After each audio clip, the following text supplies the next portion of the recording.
An EgyptAir mechanic whose cousin joined Islamic State in Syria is suspected of planting a bomb on a Russian passenger plane that was blown out of Egypt's skies in late October. So far, Egypt has publicly said it has found no evidence that the MetroJet flight, which crashed in the Sinai Peninsula after takeoff from Sharm el-Sheikh airport, killing all 224 people on board, was brought down by terrorism. A senior security official at the airline denied that any of its employees had been arrested or were under suspicion, and an interior ministry official also said there had been no arrests. Russia and Western countries have long said they believe the flight was brought down by a bomb smuggled on board. Egypt, however, has so far publicly said it has not found any evidence of foul play. Well, let's get more details on this new development. Yasser Hakim joins us with the latest from Cairo. Yasser, what do we know about these new claims? Has there been any response from the government?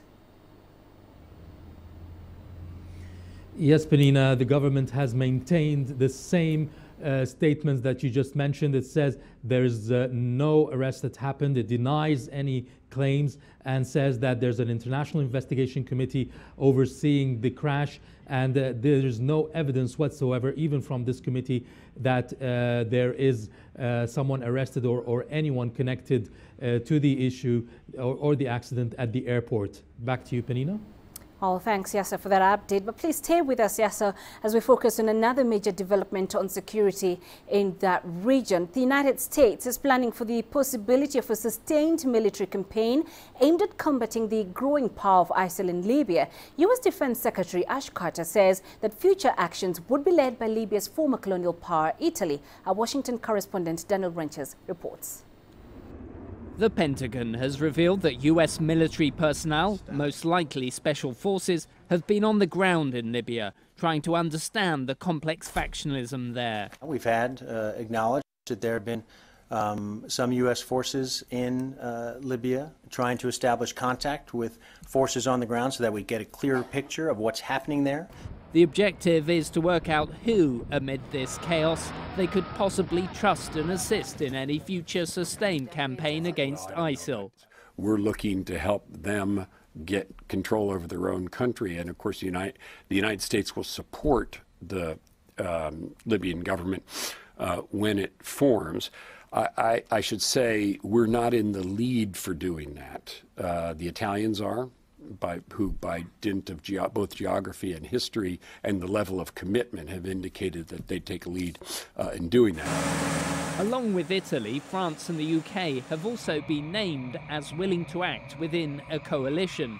But the White House is hoping that a UN-brokered unity government in Libya can be formed so that any future war against ISIL has a better chance of success. The administration and the president have been mindful of the risk that is posed by ISIL and their aspirations to operate more aggressively inside of Libya. And that's why we've been strongly supportive of the UN-led political process inside of Libya. It's why we've already taken some military actions inside of Libya to counter ISIL. But I don't have anything to tell you about any sort of potential actions or escalation. Some Obama administration officials have suggested that military action could begin within weeks, just as Italy's defense minister, Roberta Pinotti, says she cannot imagine letting the spring go by without taking action. But even without a coalition, the US will continue surveillance flights and may choose occasionally to attack ISIL leaders, as it has done in the past.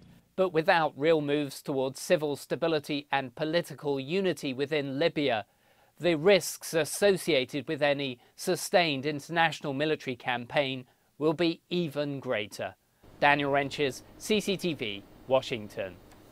Well, let's continue this discussion with Yasser Hakim, who's still with us live from Cairo. So, Yasser, we understand that Egypt is opposed to these proposed U.S. airstrikes against ISIL in Libya. Why? Egypt, as a principle, is with a crackdown on ISIL, but it wants it to be throughout a coalition that is coordinating with Egypt. Egypt fears that a widespread campaign could mean a spill-off into the borders, through the borders to Egypt, especially of infiltrations from the ISIL militants who could try to escape into Egypt to escape the attacks from the US. So Egypt wants coordination with any attack that takes place from the Western countries. But this is not just Egypt's stance, but it's also the Libyan and Arab League stance, like you will see in this report. Egyptian forces already have attacked ISIL targets in Libya, strikes provoked by the murder of 21 Egyptian hostages. President Abdel Fattah el-Sisi also has been pushing the UN for international military action. Now America is coordinating on possible action with the British, French and Italians. But some experts say such intervention might not be favorable at this point and could detract from Egypt's strategy of ensuring Libyans themselves are part of the solution. Egypt has supported the Libyan parliament. It supports the presidential cabinet out of the Sucariat agreement. Egypt feels any action should only be in coordination with the Libyan army because the Libyans know best how to fight terrorism on their land. One big obstacle is that Libya's political rivals have failed to unify behind a single government, so there is no unified national army. But Ben Hamel says America's record is not encouraging. The US always creates chaos when it gets involved in countries.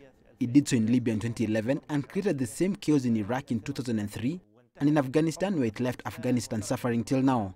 These interventions are not the answer.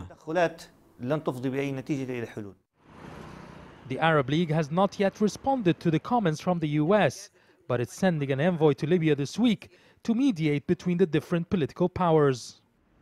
If the Arab League is not successful in its latest efforts to bring peace between the Libyan factions, then the fight on ISIL will actually turn into an all-out civil war. Yasser Hakim for CCTV, Cairo. And indeed, Yasser Hakim joining us live from Cairo.